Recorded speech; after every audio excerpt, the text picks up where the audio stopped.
함께 기도함으로 하나님 앞에 예배 드리도록 하겠습니다. 함께 기도하십시다. 살아계신 하나님 감사합니다. 주께서 이 부활하신 주일 하나님 앞에 예배하게 하시고 온 가족이 하나님 앞에 나와 예배합니다. 이 시간 우리의 예배를 받으시고 우리의 기도를 들으시고 우리의 삶을 제물로 받으셔서 흠양하여 주시기를 간구합니다. 주님, 하나님 앞에 먼저 찬양하며 예배하는 모든 시간을 주님 주장해 주시고 하나님을 더 깊이 만나며 주님을 경험하는 시간 되기를 소망합니다. 주님 역사하여 주시옵소서. 악하고 어두운 모든 것들이 떠나가게 하시고 하나님의 영이 우리와 함께 해 주옵소서. 예수님 이름으로 기도합니다. 아멘. 함께 하나님 앞에 찬양 드리도록 하겠습니다.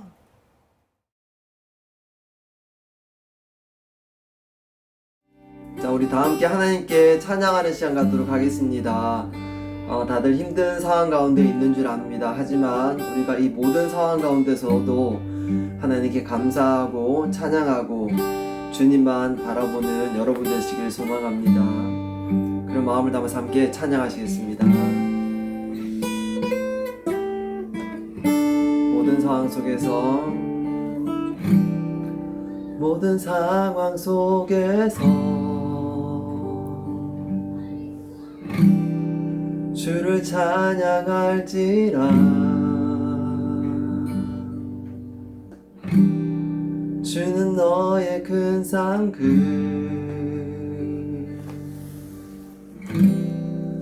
큰 도움이시라.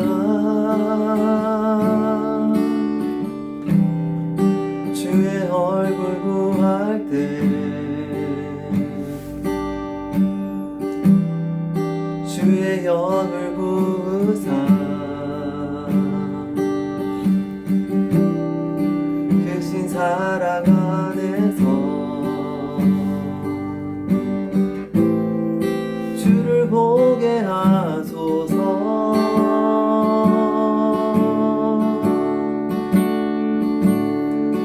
내 영혼이 확정되고 확정되어 싸우니 믿음에 눈 들어 주를 바라봅니다. 내 영혼이 확정되고 확정되어 싸우니 믿음에 눈 들어 주를 바라봅니다. 다시 한 모든 상황 속에서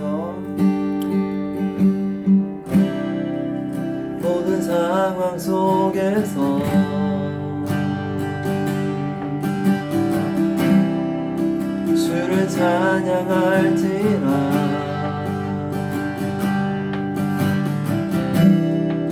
주는 너의 큰 상급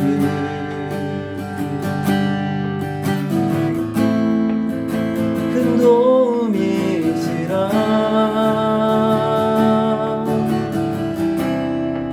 주의 얼굴 구할 때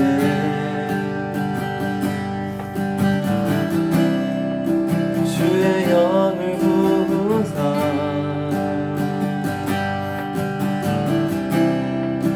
크신 사랑 안에서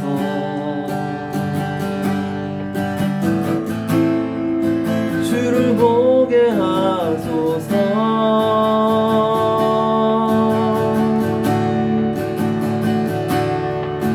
내 영혼이 확정되고 확정되어 싸우니 믿음에 눈 들어 주를 바라봅니다.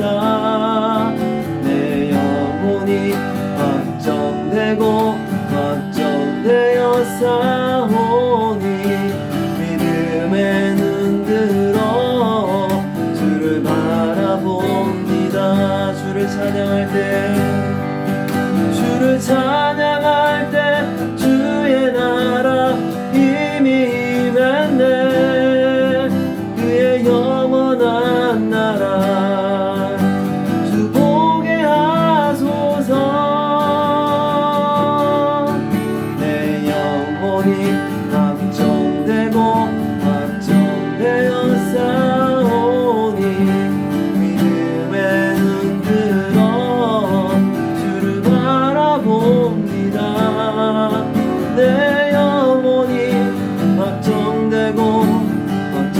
되어 싸우니 믿음의 눈 들어 주를 바라봅니다. 믿음의 눈 들어 주를 바라봅니다. 믿음의 눈 들어 주를 바라봅니다.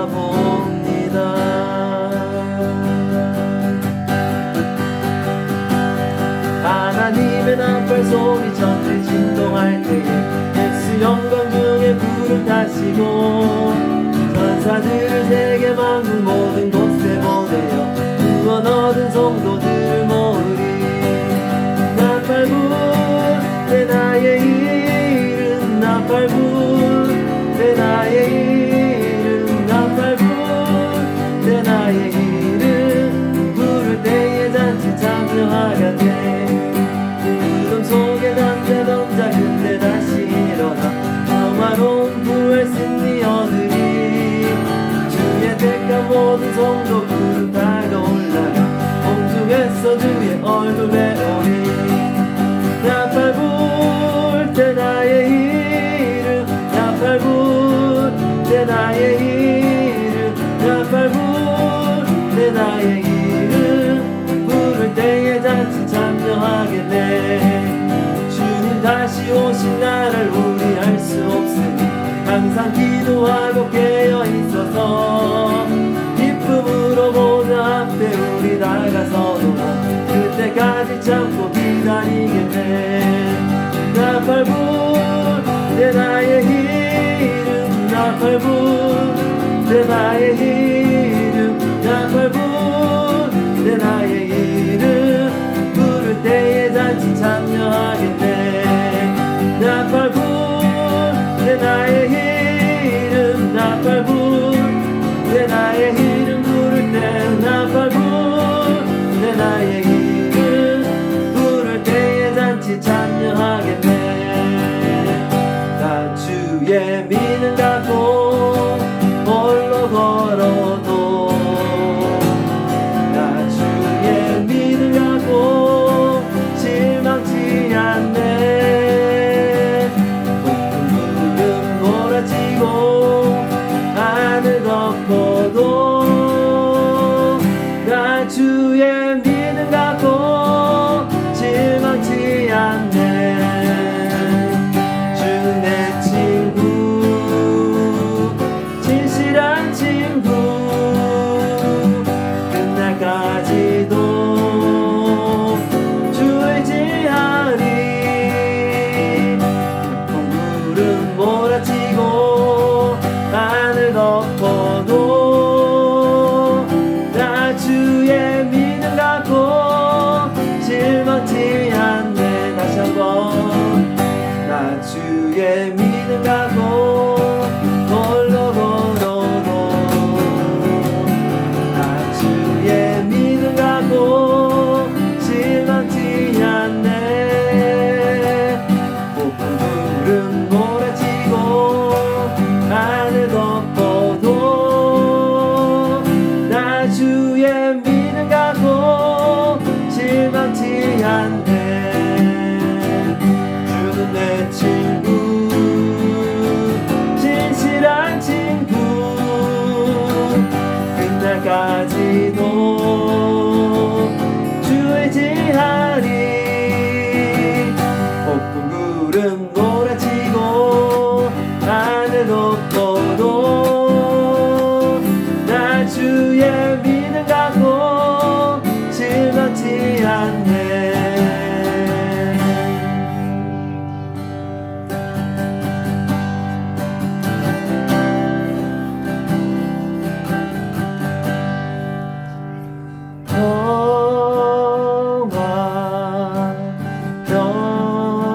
평화로다 하늘 위에서 내려오네.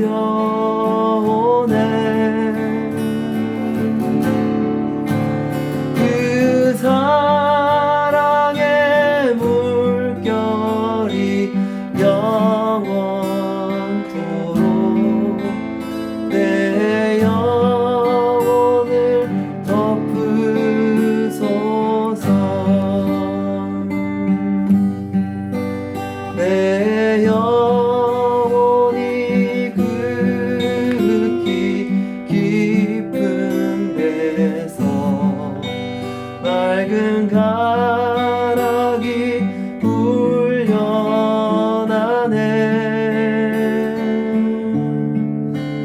하늘 곡조가 언제나 흘러나와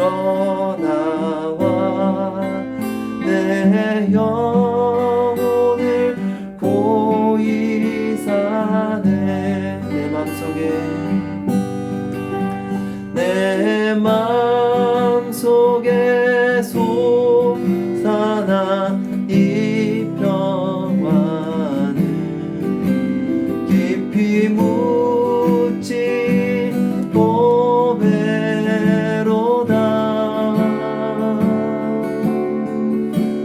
나의 보화를 캐내어 가져갈 자 그 누구랴 안심일세.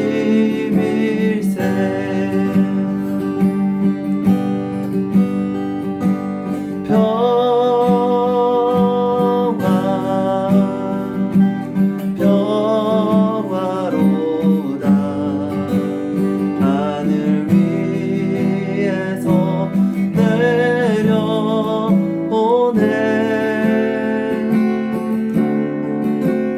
그 사랑의 물결이 영원토록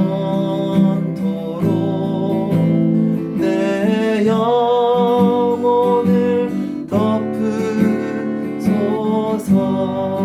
내 영혼의 평화가 내 영혼의 평화가 넘쳐나는 주의 축복을 받음이라.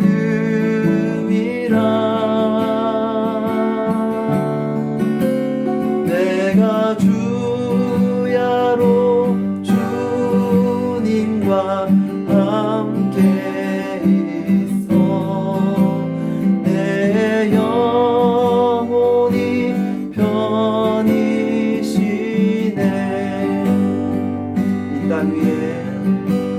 이 땅 위에 험한 길 가는 동안 참된 평화가 어디 있나. 우리 모두 다 예수를 친구 삼아 참 평화를 누리겠네.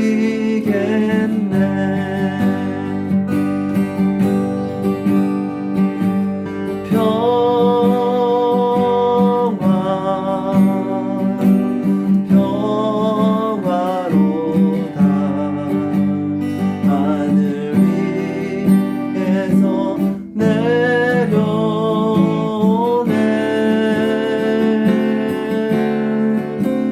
그 사랑의 물결이 영원토록 내 영혼을 덮으소서. 아멘.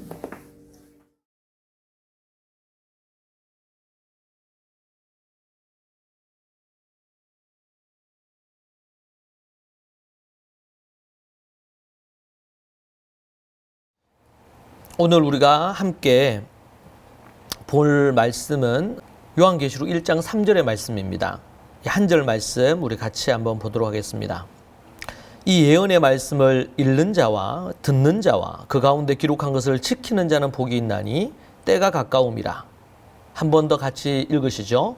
이 예언의 말씀을 읽는 자와 듣는 자와 그 가운데 기록한 것을 지키는 자는 복이 있나니 때가 가까움이라. 아멘. 오늘 특별히 이 본문을 중심으로 해서 요한계시록에 나타난 7가지 복에 대해서 여러분과 함께 말씀을 나누겠습니다. 여러분은 복받은 인생입니까? 라는 제목으로 여러분과 함께 말씀을 나누겠습니다.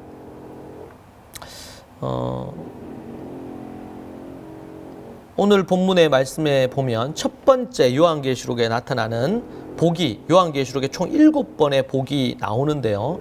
그 중에 첫 번째가 바로 오늘 부분의 말씀이 되겠습니다. 그래서 이 1장 3절의 말씀을 자세히 살펴보므로 첫 번째 복이 무엇인지 우리가 자세히 살피면 좋을 것 같습니다.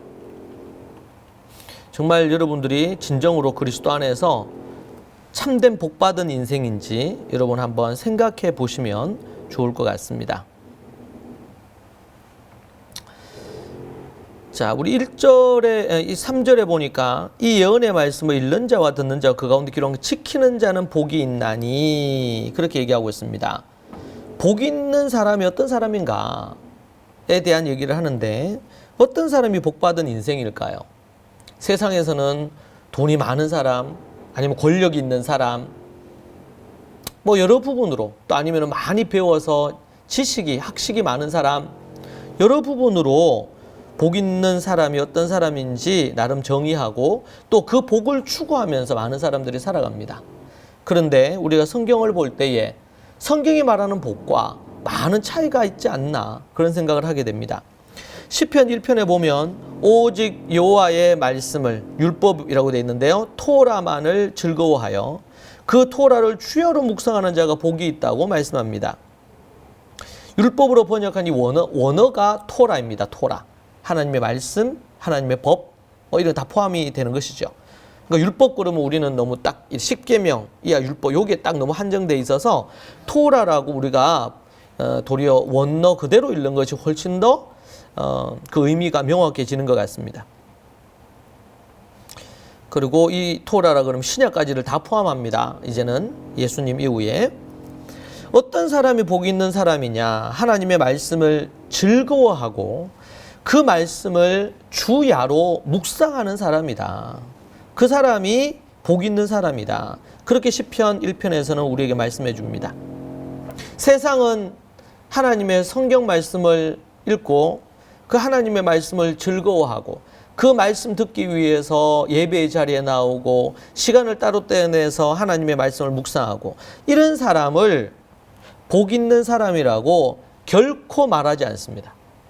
왜냐하면 이미 사단은 이 세상을 점령하여 공중 권세 잡은 자로서 사람들의 마음이 하나님이나 하나님의 말씀에 가 있지 않도록 이미 만들어 놓았습니다. 예수님을 믿는 사람들조차도 교회 안에 하나님의 말씀에 집중하지 못하도록 만드는 경우들이 너무 많습니다. 진정으로 하나님의 말씀을 즐거워하고 묵상하는 자가 복 있는 사람인 것입니다. 여러분, 세상이 복이 있다고 하는 것과 하나님 안에서 그리스도 안에서 복이 있다는 것이 얼마나 다르고 차이가 나는지에 대해서 우리는 알아야 됩니다. 그리고 예수님도 이 복에 대한 얘기를 하셨습니다. 산상수훈에서 예수님은 8가지, 팔복이라고 말하죠. 8가지의 복을 얘기하셨습니다. 심령이 가난한 자가 복이 있나니 로부터 출발을 해서 우리에게 8가지의 복에 대해서 말씀해 주고 있습니다. 그 복의 대부분은 세상 복과 차이가 많이 납니다. 그 중에 대표적인 것이 의를 위해 핍박받는 자가 복이 있나니 기뻐하고 즐거워하라. 이미 너희 이전에 선지자들도 그러하였다고 말하고 있습니다. 핍박과 고난을 받는 것을 복인 줄 알고 기뻐하고 즐거워하라 하시는 예수님의 이 말씀을 우리가 어떻게 받을 수 있을까요? 많은 사람들은 그것이 무슨 복이라고 도리어 저주라고 말하곤 합니다. 그런데 예수님이 지금 이 얘기를 하고 있지 않습니까? 예수님이 말씀하시기를 기뻐하고 즐거워하라. 이것이 얼마나 큰 복이냐? 그렇게 말하고 있습니다. 성경 원어, 복의 원어에도 보면 바라크라는 단어가 나옵니다. 우리는 복이라고 이렇게 얘기합니다. 우리나라 사람은 복 그러면, 이렇게 복주머니, 복에 대한 관련된 부분들이 많이 있지 않습니까? 그리고 빨간 걸 부분으로 배경해가지고 복자를 써서 벽에 붙여놓은 가게들도 많습니다. 우리는 이제 그걸 복이라고 생각합니다. 자식이 잘 되고 건강하고 하는 일마다 잘 되고 형통함에 그것을 복이라고 여기지요. 그런데 성경은 아니 이 바라크, 히브리어 바라크는 납작 엎드린다라는 의미입니다. 그리고 순종하다라는 의미가 있고요. 그리고 하나님 앞에 온전히 경배하며 예배한다라는 의미입니다. 이 납작 엎드린다, 순종한다, 예배한다 이 모든 것이 다 맥이 같아요. 당시에는 예배 드릴 때 납작 엎드려서 예배 드렸고 또 납작 엎드릴 때 뭐예요? 주인에게 순복한다는 의미가 있겠죠. 진정으로 복된 자가 무엇인지 히브리어 바라크, 복이라는 단어로 번역한 이 바라크를 이해하면 알 수 있습니다. 그래서 유대인들이 생각할 때 성경의 인물인 이스라엘 사람들은 복이라 그러면 일단 딱 그것이 옵니다. 그것이. 어떤 타락한 유대인들은 세상적 타락한 복을 추구하긴 하지만 그러나 제가 만난 많은 유대인들 중에서는 이 복이라는 바라크라는 의미를 진정으로 그렇게 알고 배운 대로 그들이 생각하는 것을 보았습니다. 오늘 읽은 말씀에 이 예언의 말씀을 읽는 자와 듣는 자와 그 가운데 기록한 걸 지키는 자가 복이 있다고 말하지 않았습니까? 첫 번째 요한계시록의 복에 대해서 우리에게 말씀해 주는 부분입니다. 예언의 말씀을 듣는 자가 복이 있다. 예언의 말씀을 듣기만 해도 복이 있다는 거예요. 여러분 그 말씀을 읽기만 해도 복이 있어요. 여러분 말씀을 읽는 자가 성경을 읽는 자가 복 있는 사람입니다. 여러분 최소한 그리스도인들이 1년에 한 1독은 해야 되지 않겠습니까? 하루에 조금의 시간을 내시면 1독 할 수 있습니다. 1년에 1독 하기 어렵습니까? 여러분 그러면 2년에 한 번은 1독을 하십시다. 1년에 한 번은 신약 성경을 다 읽으십시다. 아니면 구약을 읽으십시다. 여러분 우리가 하나님 말씀을 읽는 자가 복이 있다고 얘기하고 있어요. 읽는 자가 복이 있고 듣는 자가 복이 있고 그 가운데 있는 것을 지키는 자가 복이 있나니. 여러분 복 있는 사람입니까? 성경을 정말 부지런히 읽고 있습니까? 말씀을 듣는 것을 성경을 듣는 것을 기뻐하고 있습니까? 설교 시간을 가장 기쁘고 값진 시간으로 여깁니까? 복 있는 사람입니다. 그 말씀대로 지켜 행하기 위해서 몸부림치십니까? 복 있는 사람입니다.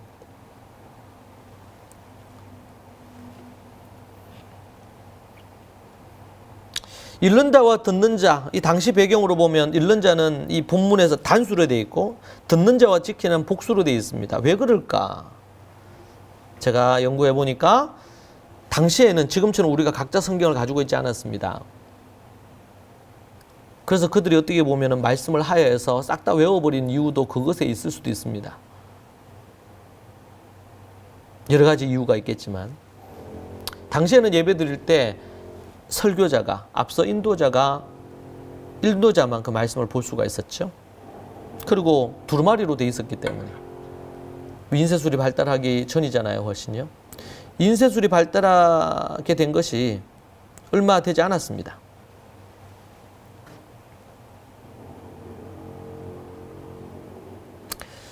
자, 그래서 초대교회 예배 장면을 보면 한 사람이 성경을 읽으면 그것을 다수의 사람들이 들었고 그래서 이제 복수로 표기를 한 거고 그리고 다수의 사람들이 그것을 지켜 행해야 되겠죠. 읽는 자나 듣는 자 모두가 그 말씀을 지켜 행해야 됐습니다.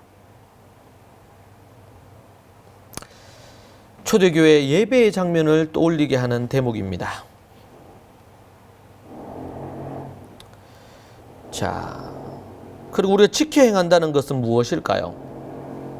여러분 말씀을 읽고 듣는 것도 복이지만 읽고 듣기만 한 채 잊어버리면 아무런 소용이 없겠죠. 읽거나 고의적으로 외면하며 산다면 그것은 참된 그리스도인의 삶이 아닙니다. 말씀을 마음에 간직하고 지켜 행해야 됩니다.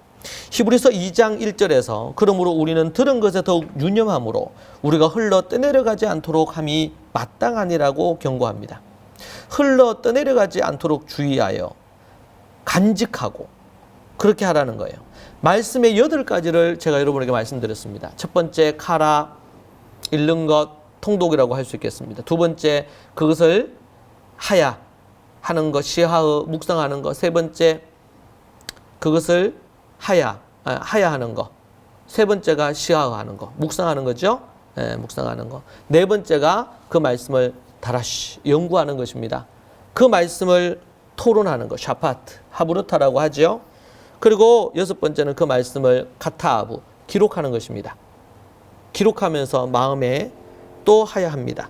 일곱 번째, 그 말씀을 라마트, 다른 사람을 가르칩니다. 우리 자녀를 가르칠 수도 있고 다른 사람을, 연약한 사람을 가르칠 수 있습니다. 그리고 하브르타라는 개념은 서로를 가르치는 것이죠. 마지막 여덟 번째, 이것을 지켜 행하는 것입니다. 지켜 행하기 위해서 말씀의 앞에 일곱 가지를 한 것이니까요. 이것이 뭡니까? 말씀이 흘러 떠내려가지 않도록 만드는 겁니다. 여러분, 이 여덟 가지를 하면 결코 말씀이 흘러 떠내려갈 수가 없습니다. 읽기만 하면 떠내려갈 수 있어요. 듣기만 하면 떠내려갈 수 있습니다. 그러나 이 여덟 가지를 하게 되면 떠내려가지 않을 뿐만 아니라 이것이 아주 풍성해, 존재가 가득 채워집니다. 머리부터 발끝까지 하나님의 말씀으로 가득 채워집니다. 그 입에서 연구하고 기록하고 라마다한 말씀들이 막 나옵니다. 그걸 지켜 행하잖아요. 그럼 그 말씀이 확증이 돼요. 만진 거예요, 말씀을. 눈으로 보고 귀로 듣고 만진 바가 된 거죠. 믿음의 간증과 체험들이 넘쳐납니다. 또다시 전하고 가르치는 일들이 반복됩니다. 여러분, 말씀을 듣고 행하지 않는 자는 마치 모래 위에 집을 지은 자와 같습니다. 시험과 환란이 찾아올 때에 쉽게 무너져 버립니다. 교회는 성도들을 교회만 드나드는 종교 생활이 아니라 말씀을 읽고 묵상하고 말씀의 이 여덟 가지를 다 할 수 있도록 만들어야 됩니다. 한국 교회의 가장 큰 위기는 뭐냐면 그 말씀을 설교를 중심으로 썬데이 크리스찬으로 만들어 버렸다는 것입니다. 예배만 한번 드리면 그리스도인으로서 할 것을 다한 것으로 여기도록 그것을 한국교회는 허용했습니다. 아니, 어떤 경우는 교회에서 그런 것들 그렇게 하면 안 된다고 경고하고 가르쳤지만 많은 교인들이 그것을 외면하기도 했었죠.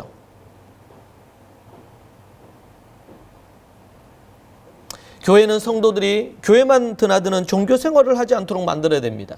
그 말씀을 읽고 묵상하고 연구하고 하야하고 그렇게 하도록 만들어야 됩니다. 사랑하는 여러분, 이제 우리가 수년 동안 자녀들에게 말씀 하야를 가르쳤습니다. 말씀을 묵상하도록 연구하도록 가르쳤습니다. 이제 여러분들이 이제는 말씀을 하야할 때가 왔습니다. 그 말씀을 읽을 뿐만 아니라 하야도 하고 묵상도 하고 연구하고 토론을 해야 되겠습니다.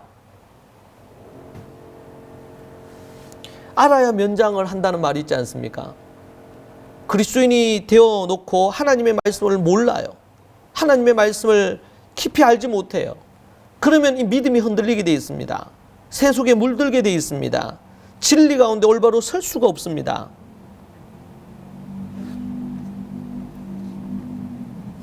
그렇게 만들어진 성도들은 쉽게 교회를 떠나게 되고 하나님을 떠나게 되고 말씀 없이 살게 되고 주님을 떠나 타락한 인생을 살 수가 있는 것입니다. 여러분, 이 얼마나 안타까운 일입니까?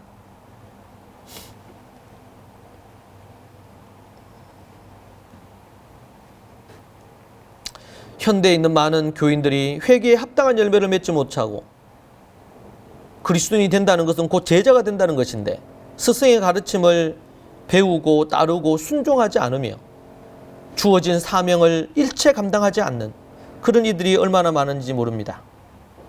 하나님 앞에 믿음으로 서 나아가기를 원합니다. 말씀을 읽고 듣고 지켜 행함으로 그리스도인의 참복을 누리는 그런 인생이 되어야 하지 않겠습니까? 행함이 없는 믿음은 죽은 것이라고 야고보께서 말씀하셨습니다. 하나님께서 하시는 놀라운 일들이 일어나기 위해서 우리는 말씀의 여덟 가지를 통해 특별히 말씀을 지켜 행함으로 말미암아 그것을 누려야 되겠습니다. 진정한 예배는 어떤 예배일까요? 그 말씀을 듣고 지켜 행하는 삶일 것입니다. 삶의 예배라는 것이 있죠. 하나님 앞에 나아가 그 하나님 앞에 머물면서 예배하는 것입니다. 내 삶에서 하나님의 말씀을 지켜 행하는 그 삶을 가지고 오는 것입니다. 하나님의 말씀을 지켜 행한 그 삶을 하나님 앞에 가지고 와 예배의 자리에 하나님께 제물로 올려드려야 됩니다. 우리가 우리의 돈을, 물질을 하나님께 제물로 헌금을 드려야 되지만 우리의 일주일의 삶을 제물로 들고 하나님 앞에 가지고 나와야 돼. 하나님, 내 삶을 이렇게 믿음으로 살았습니다. 말씀을 지켜 행하기 위해서 이렇게 부단히 노력했습니다. 주님, 내 기도를 들으시고 내 삶을 받으시옵소서. 하나님은 수천의 재물과 이런 것보다도 순종하는 삶을 원합니다.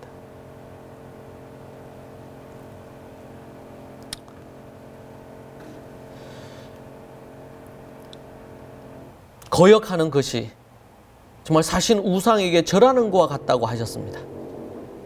불순종하는 것이 우상을 숭배하는 것과 같다고 했습니다. 고집을 부리는 것이, 그것이 얼마나 큰 죄악인지를 우리에게 말씀해 주고 있습니다. 사랑하는 여러분, 우리의 삶으로 하나님 앞에 예배해야 됩니다.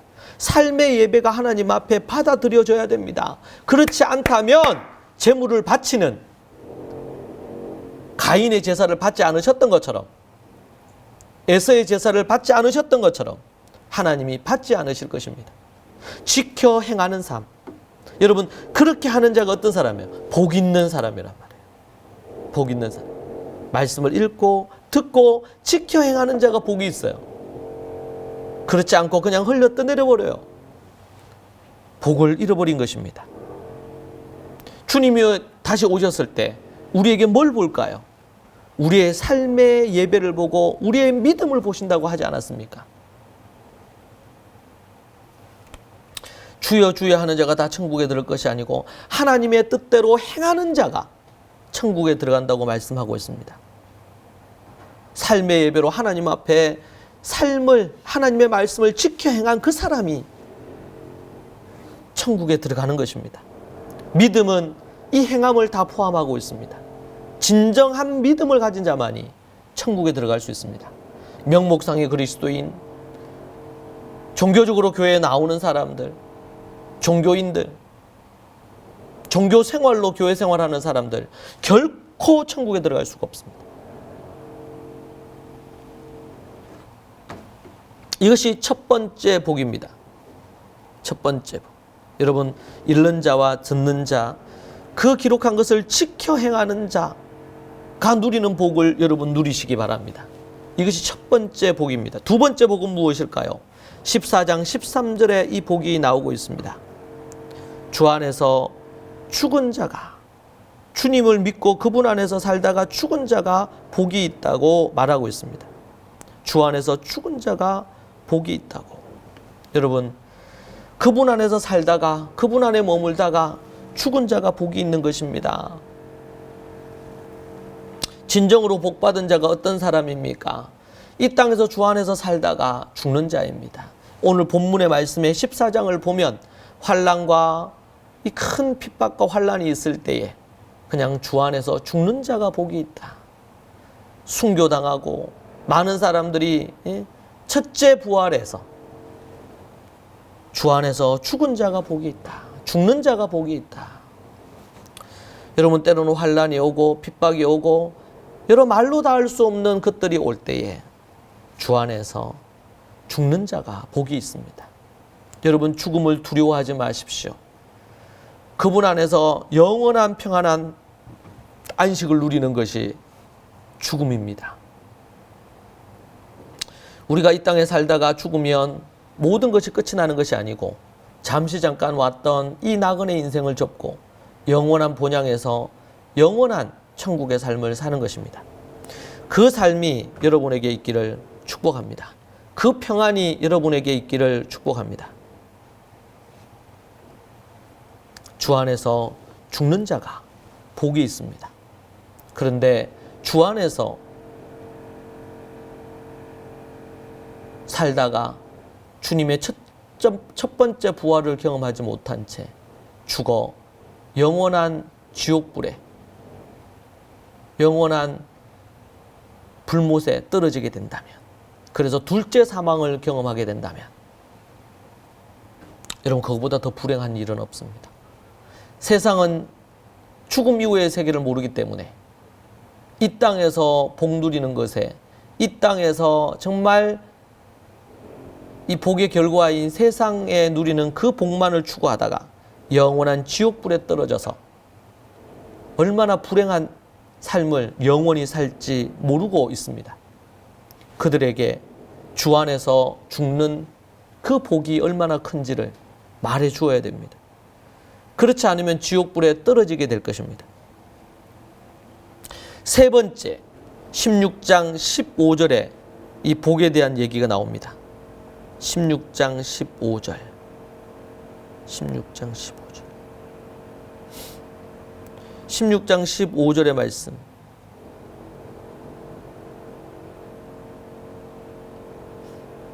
(16장 15절에) 보면 재림의 때에 깨어 자기를 지키는 자가 복이 있다고 그렇게 말하고 있습니다. 자기를 지키는 자가 복이 있다. 자기를 지키는 자가. 누가 복이 있을까요? 성경은 우리에게 얘기해 주고 있습니다. 하나님의 말씀을 지키는 자가 복이 있다. 그렇게 우리에게 말해 주고 있지 않습니까? 말씀을 지키는 자. 재림 때에 깨어 근신하며 자기를 지키고 자기의 마음을 다스리고 주님의 재림을 준비하면서 안일함에 빠지지 않고 위기가 닥쳐오고 어려움이 닥쳐올 때도 깨어 근신하며 하나님의 말씀 앞으로 나아가고 재림을 고대하는 그 사람, 자기를 지킬 줄 아는 그 사람, 자기의 마음을 다스릴 줄 아는 그 사람이 진정으로 복받은 인생입니다.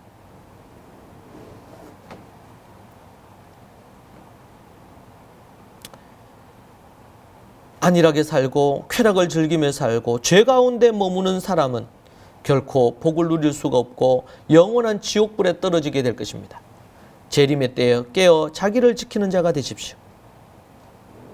네 번째 복이 요한계시록에 나옵니다. 19장 9절입니다.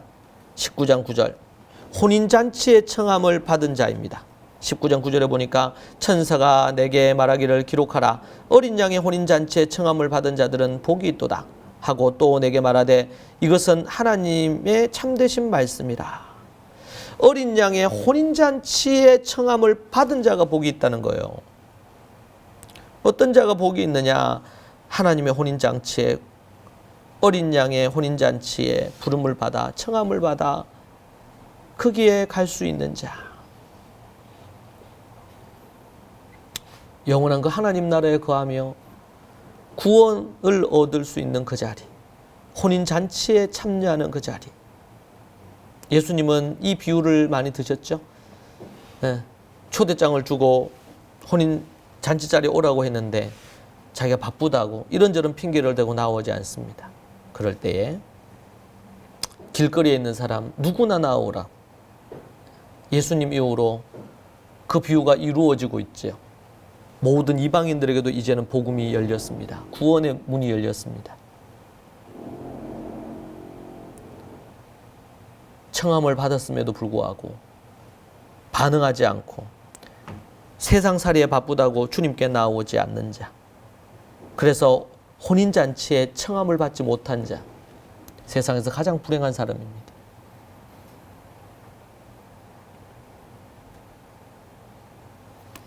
다섯 번째는 20장 6절입니다. 20장 6절에 보니까 이 첫째 부활에 참여하는 자들은 복이 있고 거룩하도다. 둘째 사망이 그들을 다스리는 권세가 없고 도리어 그들이 하나님과 그리스도의 제사장이 되어 1000년 동안 그리스도와 더불어 왕노릇 하리라. 첫째 부활에 참여한 자입니다. 진정으로 예수 그리스도를 통해서 거듭나 이제는 더 이상 둘째 사망에 이르지 않고 생명의 부활을 한 첫째 부활에 참여한 자, 그러한 자가 복이 있습니다. 왜요? 이제는 영원한 지옥불에 떨어지지 않을 그 티켓을 얻었거든요. 그것을 확보했거든요. 첫째 부활에 참여한 자들, 둘째 사망이 그들을 괴롭힐 수 없습니다. 생명의 부활을 한 자들을 가리킵니다. 그런 자가 복이 있습니다. 우리 그리스도인들은 예수님이 먼저 부활하시고 이제 예수님과 같이 나도 그렇게 부활할 것을 소망하면서 그 부활을 갈망하며 주의 재림을 기다리는 자들, 그런 자들, 첫째 부활에 참여한 자들, 그들보다 더 큰 복을 누린 사람은 없습니다. 이 땅에 돈으로, 명예로, 권력으로, 힘으로 이 첫째 부활을 얻겠습니까? 아니, 도리어 부자가, 권력자들이, 힘 있는 자들이 교만하고 악하여 주님을, 예수 그리스도를 믿지 아니하고 자신이 죄인임을 깨닫지 못하고 죄에서 해방될 길을 열어놓으셨음에도 불구하고 그것을 믿지 아니하고 나아가다가 영원한 지옥불 심판에 떨어져서 구원을 얻지 못하는 그런 이들이 얼마나 역사 이래로 아담 이후로 이 땅에 많았는지 모릅니다. 노아 이후로 그런 사람이 얼마나 많은지 모릅니다. 권력자들이 자신을 우상시하여 많은 사람들이 자신을 추종하도록, 지금도 여전히 이단 사이비들이 신천지로부터 출발해서 수많은 이단들이 자신이 교주가 돼서 많은 사람들을 지옥으로 이끌고 가는,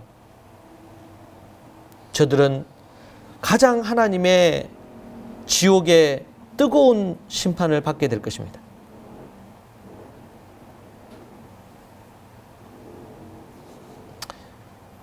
여러분은 어떻습니까? 첫째 부활에 참여하여 영원한 저 재림의 주님을 바라보면서 부활을 갈망하면서 여러분 살아가고 있습니까? 이 죄의 사망의 몸에서 우리를 건져내신 그 주님을 찬양하면서 날마다 건짐받은 기쁨과 감격 속에, 부활의 은혜의 기쁨과 감격 속에 살아가고 있습니까?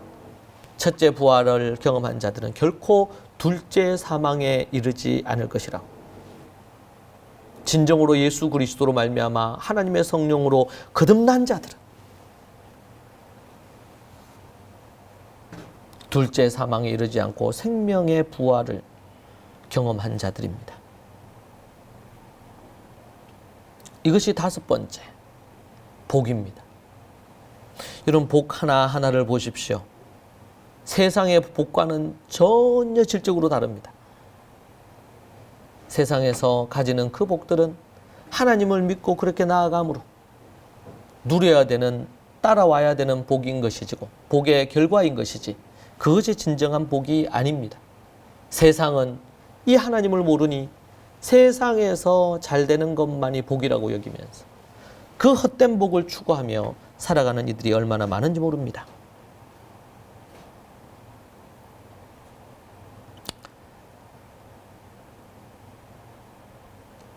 여섯 번째는 22장 7절의 말씀입니다. 22장 7절을 보면 보라, 내가 속히 오리니 이 두루 마리의 예언의 말씀을 지키는 자는 복이 있나니. 마지막 때에 말씀을 지키는 자가 복이 있다고 얘기합니다. 앞에서도 1장 3절에서 이미 나왔죠. 그 가운데 있는 것을 지키는 자가 복이 있다. 읽는 자, 듣는 자. 그리고 여기서는 마지막 때의 말씀을 지키는 자가 복이 있다. 주 안에서 복받은 자는 말씀을 지켜 행하는 사람입니다. 그러기 위해서 말씀을 듣고 그 말씀을 연구하고 하나님의 말씀의 뜻이 무엇인지를, 하나님의 의도를 찾기 위하여 몸부림쳐서 그 말씀을 깨달은 자가 그 말씀을 지켜 행할 때에 복을 누리는 것입니다. 여러분, 주일날 와서 설교 말씀을 듣고 그것으로, 아니면 금요일 날도 그렇고 그것으로 끝나는 인생이 되지 마십시오. 자녀들에게 세상의 성공을 추구하며 살려고 부추기지 마십시오. 여러분, 자녀들은 공부하는 기계가 아닙니다. 하나님을 경외하고 주님을 만나며, 이제 아이들이 어렸을 때는 모르는데 조금씩 크면서 많은 부모들 안에 이 학습에 대한 욕심이 자꾸 생겨요. 그것을 자꾸 추구하려고 해요. 제가 이렇게 저렇게 가정을 이렇게 하다 보면 이제 노골적으로 그걸 얘기하지 않죠. 그것은 꽁꽁 숨겨둡니다. 가두어둡니다. 심지어 어떤 경우는요, 본인들도 속아요. 자기 자신에게. 이게 자기 기만이죠. 나름의 합리화를 합니다. 내가 이런 것을 추구하는 그런 교육을, 그런 걸 따라가요. 하나님을 진정으로 경외하고 주님 앞에 믿음으로 나아오는 그런 삶이 아니라 그러한 것들을 세상의 것을 추구하며 삽니다. 그리스도인들이 교육과 관련해서 세상을 추구하는 것이 얼마나 많은지 모릅니다. 그건 뭡니까? 우상 숭배입니다. 우상 숭배자들입니다. 여러분, 거역하는 것이 사실 우상에게 절하는 것과 같다 그랬습니다. 순종하지 않는 것이 우상에게 절하는 것 같습니다. 하물며 그럴진데 하나님의 말씀의 원리를 따르지 아니하고 세상의 성공과 출세를 위해서 오직 하나님 그분 앞에 예배하며 그분의 말씀을 따르고 그 하나님의 말씀을 깊이 연구해서 순종하고 그렇게 하는 것들을 소홀히 하면서 오직 공부에만 집중하는, 그래서 아이들 어릴 때부터 수능을 준비시켜요. 어릴 때부터 유학을 준비시킵니다. 그런데 그들이 하루에 일주일에 보는 말씀 너무나 부족한 거죠. 하나님의 말씀은, 예배는, 경건의 삶은, 순종은 외면하면서 그것을 소홀히 여기면서 자녀들에게 정말 진정으로 순종해야 될 것에 대해서 얘기하지 않으면서,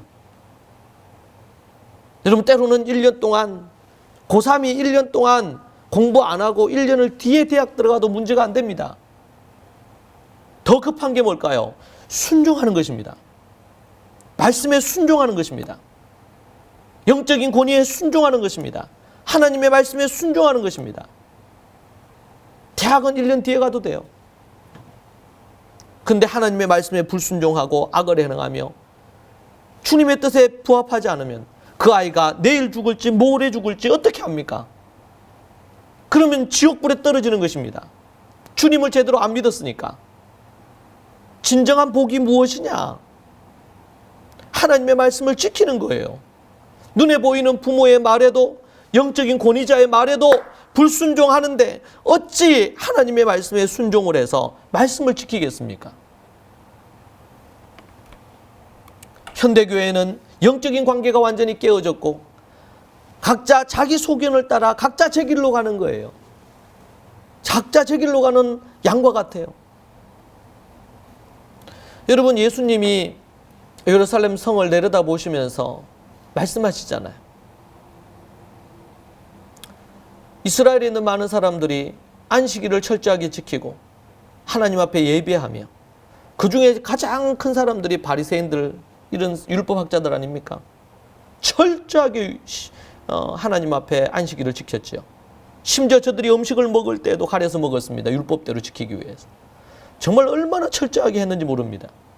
그런데 그 언덕에 오르셔서 예루살렘에 있는 사람들을 보시면서 저들이 목자 없는 양처럼 사는 것에 우셨다고 하셨습니다. 저들이 율법을 그렇게 철저하게 지키고 안식일을 지키고 각양의 11조를 드리며 그렇게 함에도 불구하고 예수님이 보실 때에는 목자 없는 양처럼 자신의 소견을 따라 자신의 뜻대로 살아가는 지옥불에 떨어져 있는 인생이란 말이에요. 그런데 부모들이 자식을 그걸 못 봐요. 그리스도인들이 세상을 그걸 안 보는, 그 사람이 진짜 거듭났나? 아니면 거듭났었는데 타락한 건 아닌가? 주님을 떠난 건 아닌가? 때로는 부모들 중에 그 욕심을 버리지 못합니다. 우리가 최선을 다하고 노력해야 되겠죠. 근데 그 아이가 스스로 정말 하나님 앞에, 그래서 믿음 위에 덕을 쌓고 덕 위에 지식을 얹어야 됩니다. 그렇지 않고 지식을 깔아가지고 그게 되는과 동시에 신앙도 좀 해보고 인성도 해보려고 합니다. 망하는 길입니다, 여러분. 여호와를 경외하는 것이 지식의 근본입니다. 그것이 이루어지지 않는다면 모든 것이 실패하고 망하는 것입니다. 아무리 세상으로 잘 나가고 연봉이 세며 좋은 직업을 갖고 인기와 능력을 가지면 뭐 하겠습니까? 아무런 소용이 없는 것이지요. 사랑하는 여러분, 정말 하나님 앞에 그렇게 써야 되겠습니다. 하나님의 말씀을 따라 믿음으로 나아가야 되겠습니다. 여러분, 하나님의 말씀을 지키는 자가 되십시오. 제가 예로 자식 교육에 대해서 예를 들었습니다. 사업을 합니까? 가정을 세웁니까? 우리가 앞에서 에베소서의 말씀 보지 않았습니까? 주 안에서 남편에게 철저하게 복종하십니까? 남편들은 아내를 정말 주 안에서 사랑하며 이끌어가고 있습니까? 자녀들은 부모에게 순종합니까? 부모는, 아버지는 자녀를 노엽게 하지 않고 하나님의 말씀으로, 교훈으로 훈계하고 있습니까? 그 말씀을 지켜 행하십시오.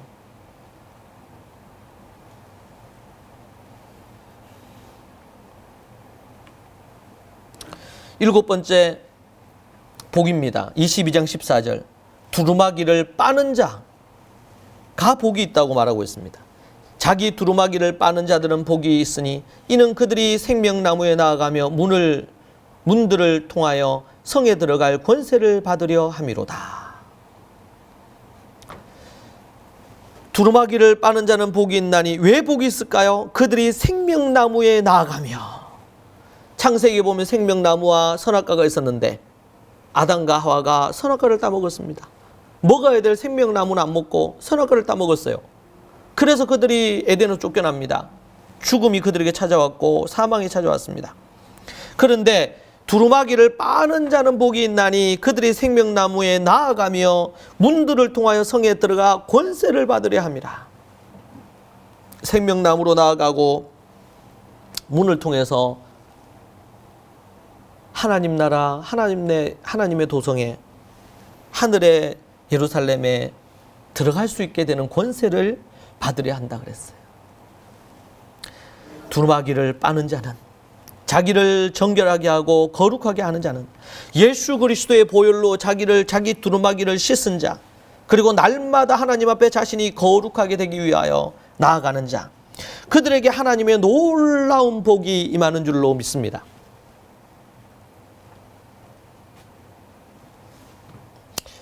하나님께서 주시는 이 놀라운 이 복, 여러분, 하나님 앞에 자기를 거룩하게 하십시오. 의의 호심경, 전신갑주에 거룩함의 호심김을 붙이십시오. 거짓을 버리십시오. 정직하게 사십시오. 거짓을 말하지 마십시오. 여러분, 사람들을 속이지 마십시오. 투명하게 자기를 드러내십시오.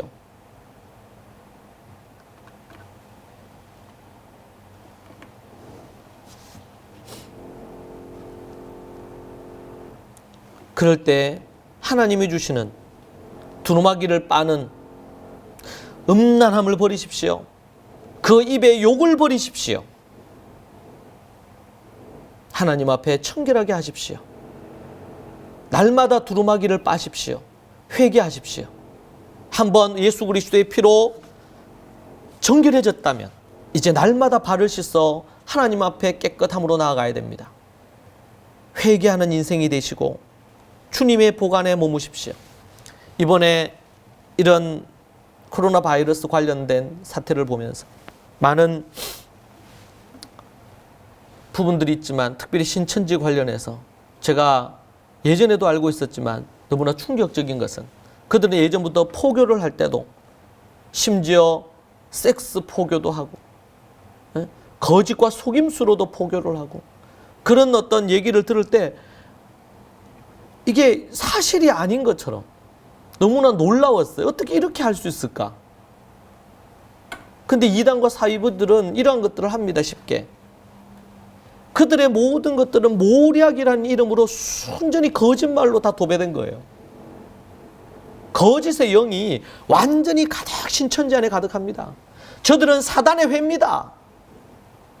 저들에게 교회라는 이름을 붙이면 안 돼요. 교회로 이리가 양의 탈을 쓰는 것입니다. 그들을 보십시오. 자기들의 그 명단을 내놓지를 않아서 이거 법적으로 어떻게 해야 될지. 사회에 얼마나 큰 암적인 존재로 지금 자리하고 있습니까? 거짓입니다. 앞에서 얘기하는 것과 자기들끼리 비밀로 거짓의 아비, 사단에게 정말 사단의 자녀들이에요. 이들은 왜 이렇게 되었습니까? 거짓되고 잘못된 교주의 가르침을 통해서 양심이 화인을 맞았습니다. 양심이 굳어져 버렸습니다. 그래서 얼마나 많은 사람들에게 지금 피해를 주고 있습니까? 여러분, 국가는요, 이런 사악한 집단들을 분별할 수 있어야 되고 그들의 잘못에 대해서 법적인 조치를 할 수가 있어야 됩니다. 이미 그들은 가정을 파괴하고 기존 건전한 교회들을 문 닫게 하고 얼마나 사악한 짓을 많이 하고 가정을 깨트린 것이 얼마나 수천 가정, 국민을 보호하기 위해서 국가가 해야 될 역할 중에 그런 부분들에 대한 해당되는 게 있지 않겠습니까?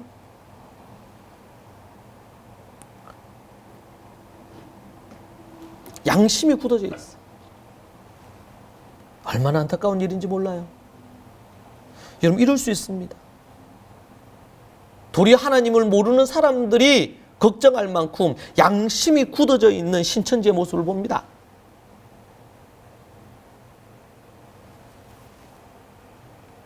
여러분, 그리스도인들도 이럴 수 있습니다. 하나님 안에서 진정으로 거듭나 주의 말씀 안에 거하지 아니하면 이런 사단과 같은 날마다 두루마기를 빨아야 됩니다. 날마다 거룩함으로 나아가야 됩니다. 하나님 앞에 정말 우리가 7가지의 복을 한번 정리해 보십시다. 첫 번째, 읽는 자와 듣는 자들, 그 가운데 기록한 것을 지키는 자들이 복된 자들이다. 두 번째, 복 있는 사람은 어떤 사람입니까? 주 안에서 죽은 자가 복이 있는 사람이다. 세 번째, 재림의 때에 깨어 자기를 지키는 자가 지켜 재림을 준비하는 자가 복이 있는 사람이다. 네 번째, 혼인잔치에 청함을 받은 자가 진짜 복이 있는 사람이다. 다섯 번째, 첫째 부활에 참여하는 자가 복이 있는 사람이다. 여섯 번째, 마지막 때에 말씀을 지키는 자가 복이 있는 사람이다. 일곱 번째, 두루마기를 빠는 자가 복이 있는 사람이다. 사랑하는 여러분, 우리 모든 믿음의 식구들이 이 7가지의 복을 누리는 인생이 되기를 소망합니다. 그래서 하나님 앞에 정말 착하다, 충성되다 칭찬받고 인정받는 여러분들이 되시기를 바랍니다. 함께 하나님 앞에 우리가 이 말씀을 붙들고 같이 기도하시죠. 이 시간 간절히 하나님 앞에 기도할 때 이 7가지의 복을 누리는 인생이 되게 해 주옵소서. 아직까지 첫째 부활, 그 주님을 믿으며 그 주님의 말씀을 지켜 행하며 하나님을 의지하며 살지 않는 분들이 있다면 오늘 이 시간 회개하고 그 하나님 앞에 나아오십시오. 누구나 7가지의 복을 누릴 수가 있습니다. 이 시간 함께 하나님 앞에 간절히 우리 주여 한번 크게 부르짖고 기도하겠습니다. 기도하십시다. 주여, 하나님 아버지 주님 붙들어 주시고 인도해 주시기를 원합니다. 모든 믿음의 식구들이 하나님 앞에 믿음으로 나와 믿음의 삶을 살기를 소망합니다. 아버지 하나님, 하나님이 주시는 이 7가지의 복을 우리 모든 믿음의 식구들이 누리며 살게 하여 주옵소서. 악한 마귀 사단이 아버지 이 복을 누리지 못하도록 하는 모든 계획가 무너지게 하시고 오직 하나님의 말씀을 좇아 정말 하나님 앞에 말씀을 듣고 지켜 행하는 자, 읽는 자, 지켜 행하는 자 될 수 있도록 주님 도와주시고 인도하여 주옵소서. 정말 하나님 앞에 마지막 때에 그 말씀을 지켜 행하는 자가 되기를 소망합니다. 아버지 하나님 역사해 주시고 인도하여 주옵소서. 정말 혼인잔치에 초청받은 이들이 모두 다 되기를 소망합니다. 아버지 하나님, 그런 자가 복이 있는 자임을 믿습니다. 우리 사랑하는 믿음의 식구들 가운데 한 명도 세상의 복을 추구하며 사는 자들이 없게 하여 주옵소서. 진정으로 주님 안에 거하며 그 말씀 안에 거하며 혼인잔치의 초대를 받고 날마다 하나님 앞에 자신을 거룩하게 하기 위하여 두루마기를 빨고 말씀을 주야로 묵상하며 그 말씀을 지켜 행하기 위해서 분투하며 애쓰는 그런 믿음의 사람들이 되게 하여 주옵소서. 우리 모든 믿음의 식구들이 주 안에서 아버지 하나님이여 죽는 자가 되게 하여 주셔서 주 안에서 죽는 자가 되어 하나님의 그 모든 복을 누리게 인도하여 주시옵소서. 오 하나님 아버지, 주님 붙들어 주시옵소서. 살아계신 하나님 아버지, 감사합니다. 우리 사랑하는 믿음의 모든 식구들이 하늘의 복을 추구하고 하나님이 말씀하신 복을 추구하며 사는 자들이 되게 하옵소서. 자기를 위해 사는 자 없게 하시고 세상의 복에 마음을 두고 사는 자 없게 하여 주시옵소서. 주께서 역사하시고 인도해 주시기를 원합니다. 날마다 더 하나님의 복의 자리에 서게 해주시고 은혜의 자리에 서게 하여 주시옵소서. 주께서 붙들어 주시고 인도하여 주시며 정말 아버지 하나님 앞에 두루마기를 빨아 거룩함과 의의 자리에 서서 아버지 하나님이여 저 하늘의 예루살렘의 성에 입성하는 그러한 모든 믿음의 식구들이 되게 하시고 우리 자손들 중에 이 복을 누리지 못해 지옥불에 떨어지는 자 한 명도 없도록 주님 인도하여 주시옵소서. 주께서 역사하여 주시고 도와주시기를 간절히 소망합니다. 예수님 이름으로 기도합니다. 아멘. 이 시간 함께 하나님 앞에 헌금 드리도록 하겠습니다. 준비하신 헌금 하나님 앞에 드리겠습니다.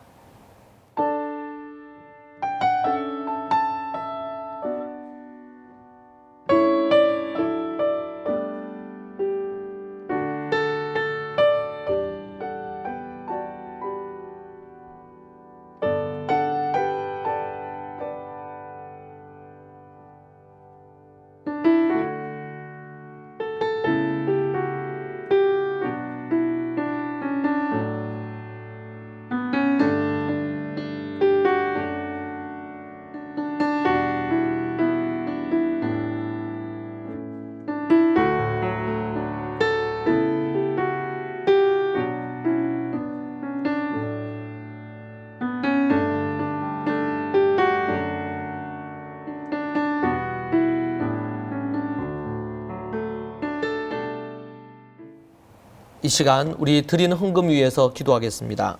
하나님 아버지 감사합니다. 이 위기의 때에 우리를 지켜주시고 예배의 자리에 서게 하신 것 감사합니다. 아버지 하나님 우리 모든 믿음의 식구들을 지켜 보호해 주시고 조국 대한민국을 주님께서 긍휼히 여겨 주시옵소서. 자비를 내려 주시옵소서. 여전히 믿음의 하나님의 사람들이 하나님의 뜻을 따라 순종하기 위해서 몸부림침을 기억해 주시고 주의 긍휼과 자비를 내려 주시옵소서. 니누의 성과 같이 회개의 역사가 이 한국 아버지 땅에 일어날 수 있도록 도와주시옵소서. 아버지 하나님께서 아버지 주신 것 감사하며 11조와 각종 예물 하나님께 올려드립니다.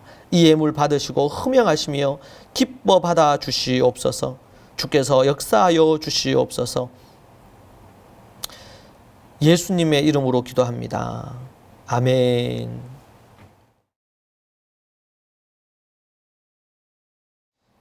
광고하겠습니다. 자세한 광고는 여러분 주부를 참조해 주시면 감사하겠습니다. 여러분들이 헌금하신 것은 헌금을 종류별로 해서 우리 헌금 계좌에 여러분들이 입금해 주시면 처리되도록 하겠습니다. 다른 관련된 광고들은 주부를 참조해 주시면 감사하겠습니다. 이 시간 우리가 함께 일어서서 서로 축복하며 허가하는 시간 갖도록 하겠습니다.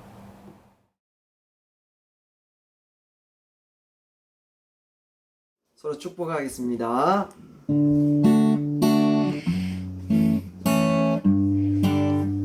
주님의 사랑이 당신을 통해 온 세상 가운데 전해지기를. 주님은 나무 당신은 가지니 사랑의 열매 맺길 축복해요. 주님의 축복이 당신을 통해 온 열방 가운데 흘러가기를. 주님은 나무 당신은 가지니 사랑의 열매 맺길 축복해요.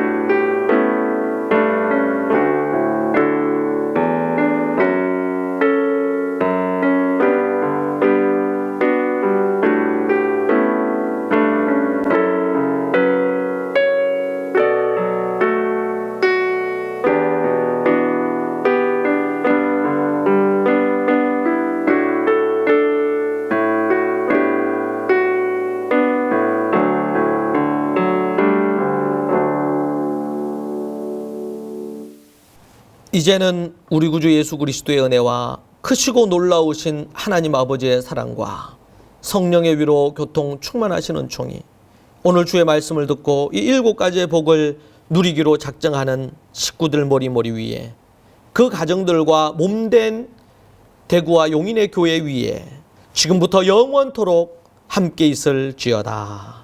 아멘.